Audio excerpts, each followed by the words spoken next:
Many years ago, in the upscale parts of Abuja, lived a man named Karim Danlami Al-Hassan, a wealthy real estate tycoon in Abuja.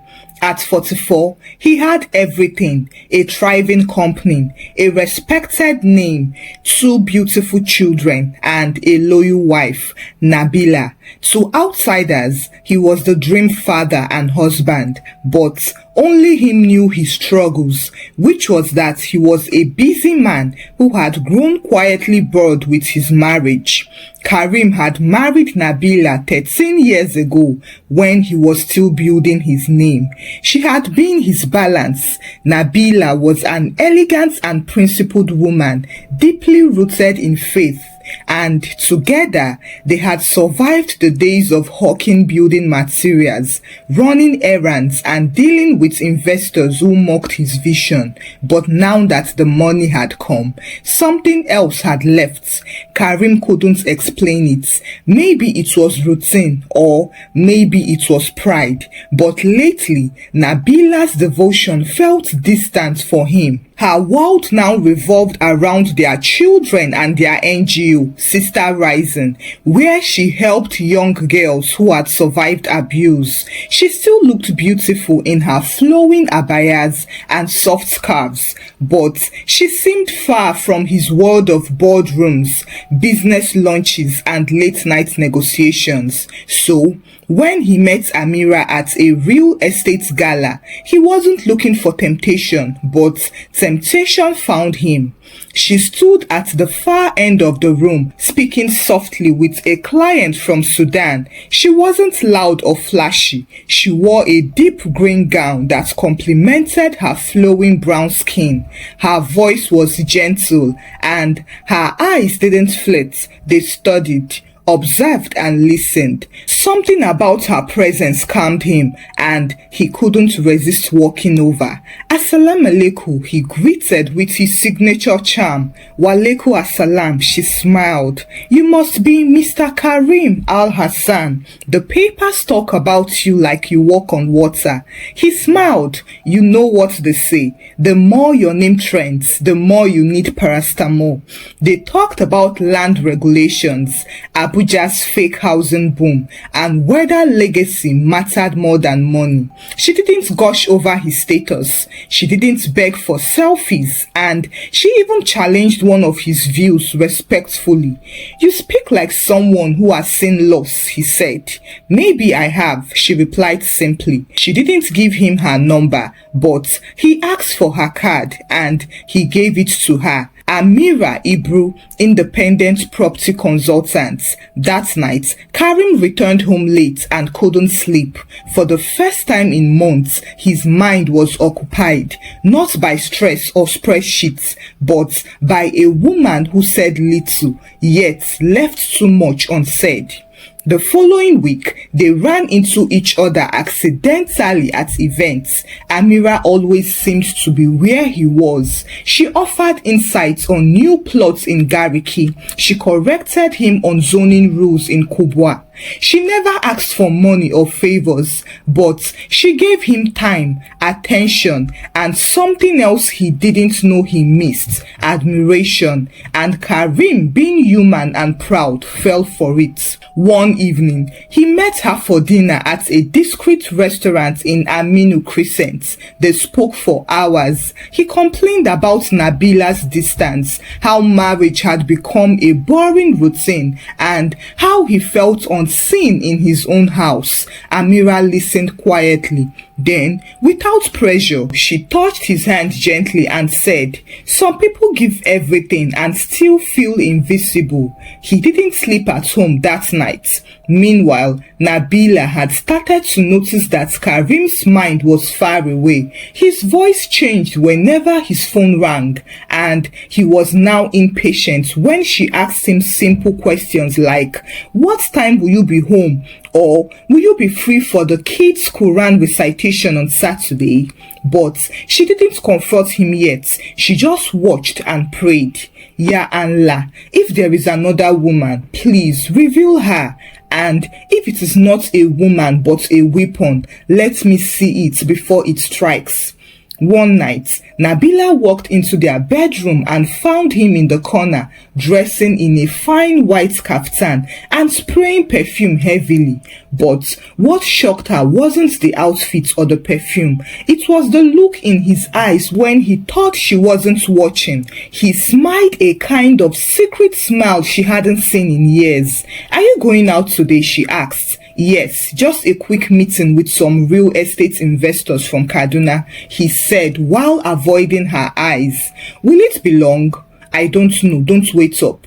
That night, Nabila didn't sleep. She lay in bed staring at the ceiling. A storm of thoughts filled her mind, but she said nothing. She refused to cry, and she refused to call him. Instead, she prayed more. "Ya Allah, if there is something I need to know, show me please. If I am being tested, strengthen me." The next day, she made a phone call to her cousin Zaid, who worked as an IT officer at a logistic firm. "I need your help," she said, "but it must stay between us." "Of course, Sis Nabila," he replied. "What is it?"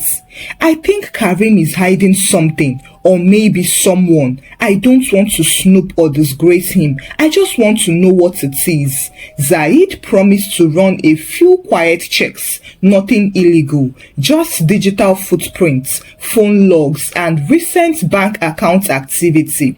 Things that would confirm if her instincts were correct. Meanwhile, Karim continued to sink deeper into Amira's world. She made everything easy. She only spoke when he wanted to talk and made him feel like a man who was still desirable, still exciting, and still respected. And slowly, Karim started to change and saw Nabila differently. He began to believe that Nabila's calmness was distance, that her spiritual life was judgment, and that her strength was pride. Amira never told him to think this way. She didn't even have to. She just let him talk and gently agreed. "She's always doing holy, always perfect. You know, sometimes I feel like I married a mosque," Karim laughed. "But you make me feel alive." On another day, he had told Amira, "Sometimes it is not the loud woman who destroys a man. It is the one who makes him feel small while smiling." Amira smiled and said, "Sometimes it is the one who watches quietly while another woman steals her husband." Karim laughed. "You are wicked." "I'm not wicked," she smiled. "I am just wise." What Karim didn't know was that Amira was taking notes and gradually gaining access into his private business. She wanted him to trust her completely before the knife would fall. Back at home, Zaid called Nabila with an update. "There is a woman. I traced an unusual bank alert from his account 2 weeks ago. He paid into someone named Amira Ibru. She has no business with his company, but he transferred over 600,000 naira to her." Nabila sighed. "Where does she live?" "Will say too. I sent you the address already, but please be careful." Nabila didn't tell anyone, and she didn't plan to go confront anyone either. She just sat in her kitchen that night, looking through her wedding photo album and asking herself a simple question. Do I still love a man who trusts another woman more than he trusts me?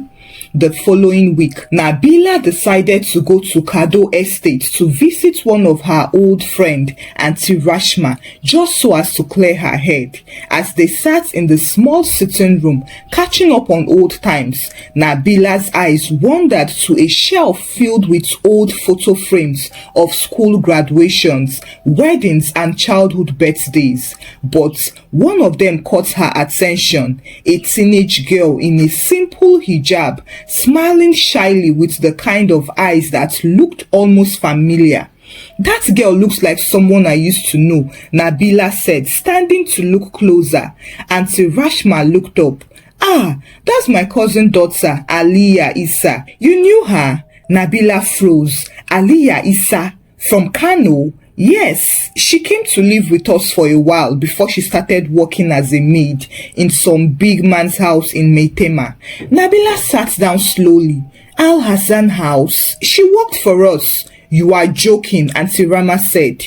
No, she suddenly left after she was accused of stealing my jewelry. Days later, we heard she was dead. That girl suffered in silence. Even I didn't know half of what she was going through until it was too late.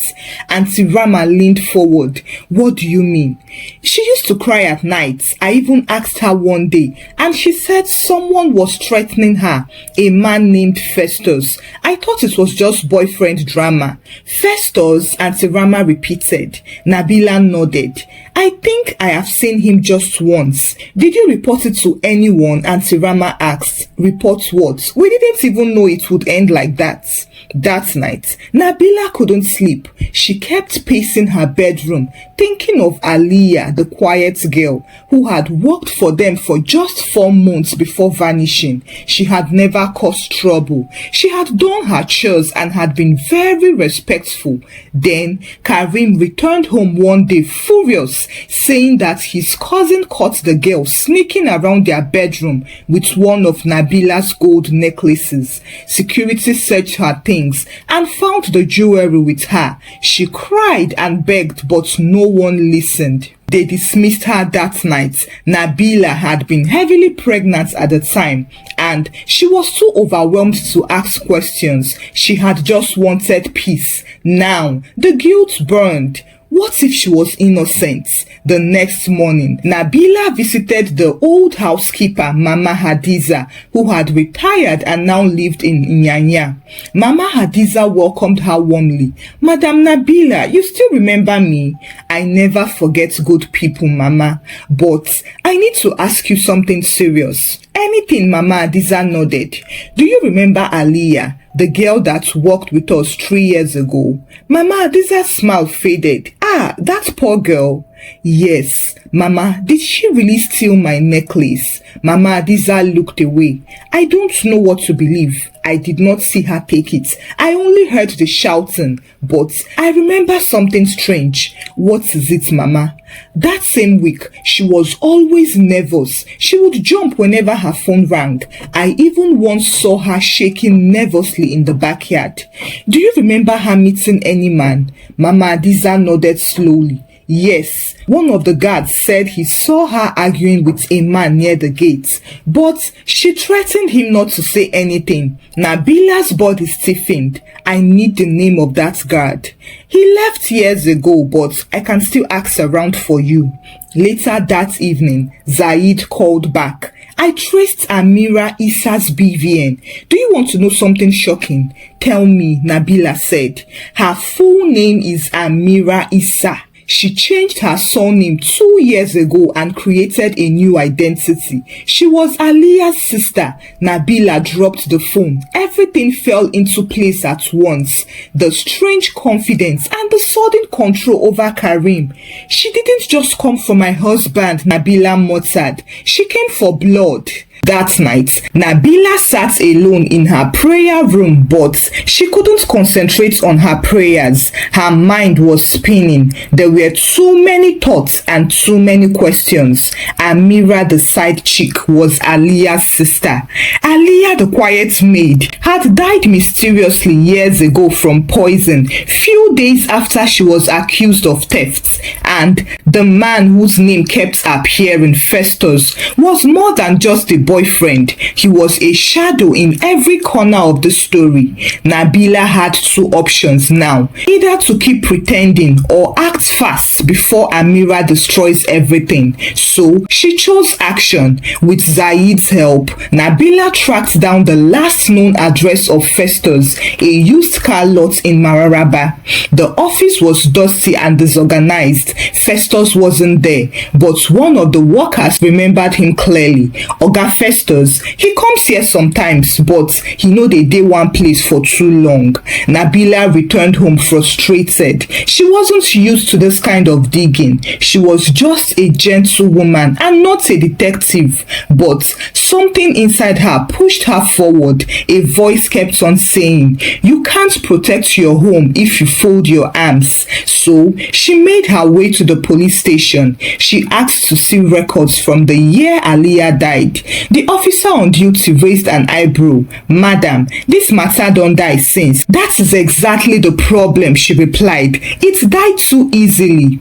After some resistance and a small encouragement from her purse, the officer brought out the file. The original police report had only one page. Cause of death was stated as suspected self-poisoning. No witness, no evidence, and just like that, the case was closed. But attached at the back was a copy of a signed complaint Aliyah had made a month before her death. She had reported a man, Festus Ibrahim, for harassment and threats. Unfortunately, the complaint was never followed up.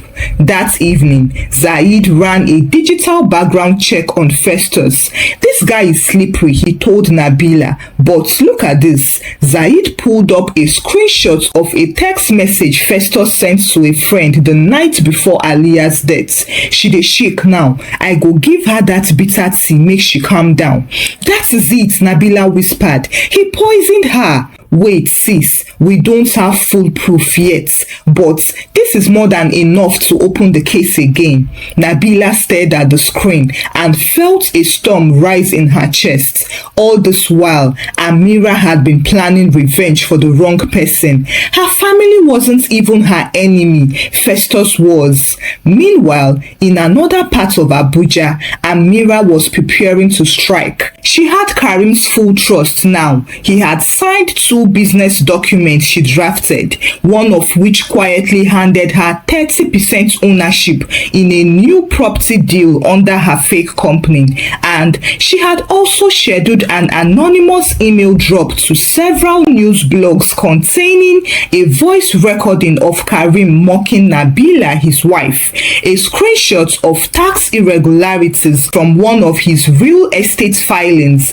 and a soft scandal post implying that Karim fired and killed Aliyah because she caught him cheating. The post was timed to go live in 24 hours. But there was one thing Amira didn't know. Festus was watching her too. Yes, the same Festus that killed Aliyah. Now, Festus was a shady fixer who uses housemaids to plant items in rich people's homes so as to blackmail them. And when Aliyah couldn't deliver for him, he had her killed. Now, he deceived Amira and made her believe she was getting justice for her sister's death, unknown to her that he was only using her to fulfill his goal. He had initially warned her not to get involved emotionally, but now she was everywhere attending fancy events with Karim, and that was dangerous for both of them. Festus sent her a text. You are forgetting the reason you are there. Don't make me remind you.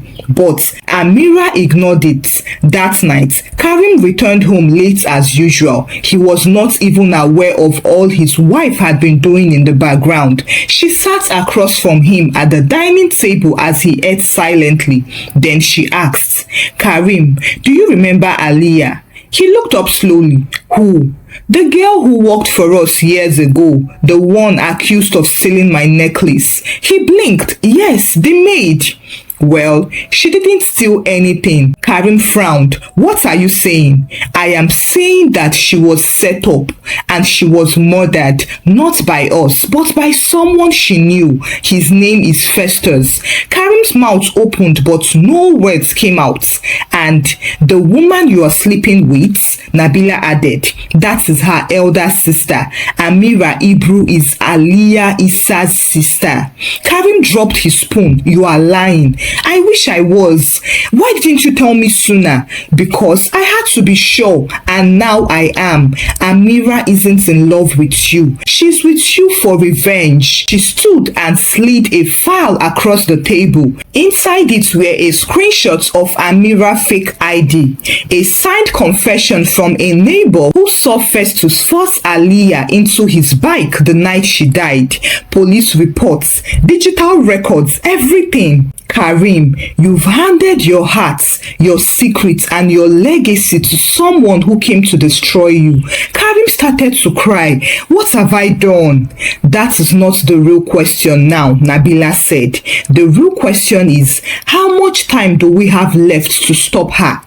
Back in her apartment, Amira stares at the pending email campaign on her screen. Her cursor hovers over the send all button, but just then her phone rings. It's an unknown number. She picks up. Amira, the voice says, "You think you are smart? You forget that Aliyah was once in your position. I am watching you." It is Festus. Her hands begin to shake, and suddenly the hunter realizes that she may have been the hunted all along. The next morning, Karim sat in his car parked in front of the empty plot he had recently purchased in Guzakwe. He didn't come here to inspect the land. Rather, he came to breathe. His mind was a tornado. The woman he had risked his marriage for was not just a side chick.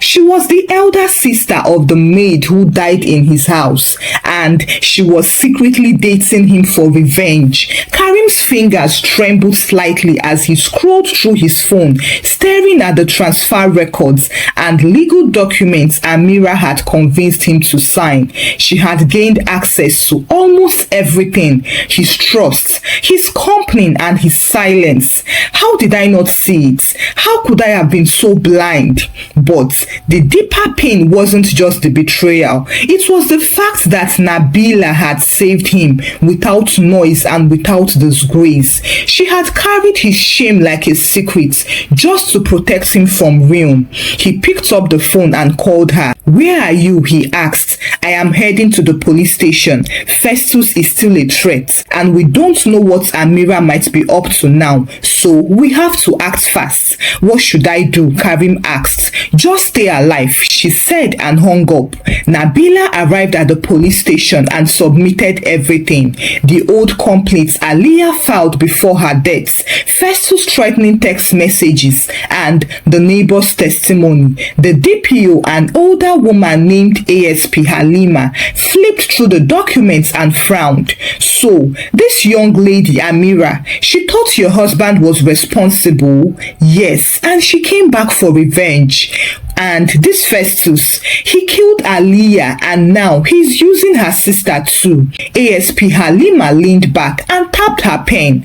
"Then we need to find Festus and Amira separately before they both meet with themselves." She immediately sent out a team with Festus's photo and phone number. Meanwhile, Amira sat in her flat. Her laptop was still open, and the blog post was still waiting. Her plan had been simple at first: get close, gain trust, expose and destroy everything. She never expected to feel anything. She had started off despising Karim for killing her sister, but somehow along the way, between the fake smiles and emotional manipulation, she saw something else. Not a monster or a killer, but a man, a selfish, blind and arrogant man. And now Festus had started threatening her, the same Festus she found out once made Aliyah hide in fear, the same Festus who had fed her bitterness, fear and control. Just then her phone rang, and it was Festus, but she didn't pick up. Then a text message came through. "You think you can play me? Don't worry, you are next." Her hands shook. She knew what Festus was capable of. She had pretended to be smart, but she had underestimated him. So she grabbed her bag, shut her laptop and ran out of the door. Karim had already gone to meet Nabila at the police station, and just as they were waiting for reports from the officers sent to track down Festus, Amira rushed in, looking exhausted and afraid. Their eyes locked, and Amira's eyes were filled with tears. "I see I have caused a lot of problems. I am sorry. I thought thought you killed my sister, and I didn't know who else to blame. I didn't know where else to point the pain, but now I know." ASP Halima stepped in. "We've traced Festus's phone to a hotel in Jabi. Officers are on their way now." Within hours, the police stormed the hotel. Festus was caught trying to flee. They found burner phones, fake IDs, and Aliya's missing documents, including the original blackmail notes. He didn't resist arrest. He just laughed. "All of you are acting as if you are innocent," he sneered as they cuffed him. But his reign was over, and the people who were once terrorized by his presence were now relieved. Amira returned everything Karim gave to her under manipulation, and she left town after apologizing to the family. As for Karim, he was not sure if he still had a place beside his wife, but he was determined to work to make up for all his foolishness, since Nabila didn't lock him out or push him away. Thank you for watching the story. Kindly share your thoughts about the story with me in the comment section. Give the story a thumbs up and share the story out with your loved ones. Subscribe to this channel for more interesting stories. Thank you and remain blessed.